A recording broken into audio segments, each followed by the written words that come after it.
India యొక్క ambition clear గా ఉంది. ప్రపంచంలో లీడింగ్ ఎకానమీస్ లో ఒకటిగా మారడం. కానీ ఆ జర్నీ మ్యానుఫ్యాక్చరింగ్ లేకుండా సాధ్యం కాదు. గత కొన్ని డెకేడ్స్ లో కంట్రీస్ డిఫరెంట్ ఎకనామిక్ మోడల్స్ ద్వారా గ్రో అయ్యాయి. Agriculture, manufacturing, services and knowledge. China extraordinary growth కి మ్యానుఫ్యాక్చరింగ్ ఏ మెయిన్ డ్రైవింగ్ ఫోర్స్. అలాగే India next wave of growth కూడా మ్యానుఫ్యాక్చరింగ్ ద్వారానే రాబోతోంది. కానీ ఈ రోజుల్లో మ్యానుఫ్యాక్చరింగ్ అంటే కేవలం మెషీన్స్ అండ్ షాప్ ఫ్లోర్స్ మాత్రమే కాదు.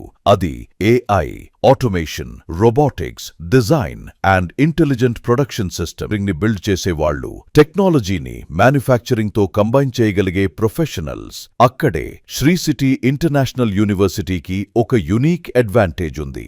SIU శ్రీ సిటీలో ఉంది. 30 కన్నా ఎక్కువ కంట్రీస్ నుండి వచ్చిన 200 కన్నా ఎక్కువ కంపెనీస్ తో ఇండియాలో లీడింగ్ మ్యానుఫ్యాక్చరింగ్ ఈకోసిస్టమ్స్ లో ఇది ఒకటి.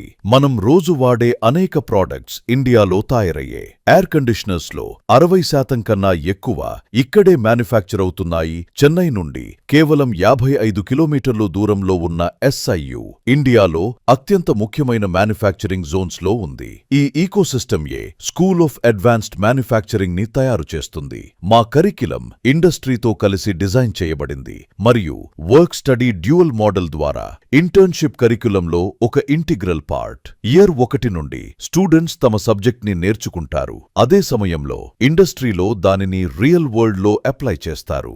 గ్రాడ్యుయేషన్ అయ్యేసరికి వాళ్ళు రియల్ వర్క్ ఎక్స్పీరియన్స్ తో పాటు ఫ్యూచర్ మ్యానుఫ్యాక్చరింగ్ కి కాంట్రిబ్యూట్ చేయగలిగే స్కిల్స్ తో బయటికి వస్తారు. రాబోయే నెక్స్ట్ వేవ్ మ్యానుఫ్యాక్చరింగ్, తరువాతి జనరేషన్ యొక్క మ్యానుఫ్యాక్చరింగ్ ప్రొఫెషనల్స్ ఇక్కడే ప్రారంభమవుతుంది. School of advanced manufacturing, Sri City international university.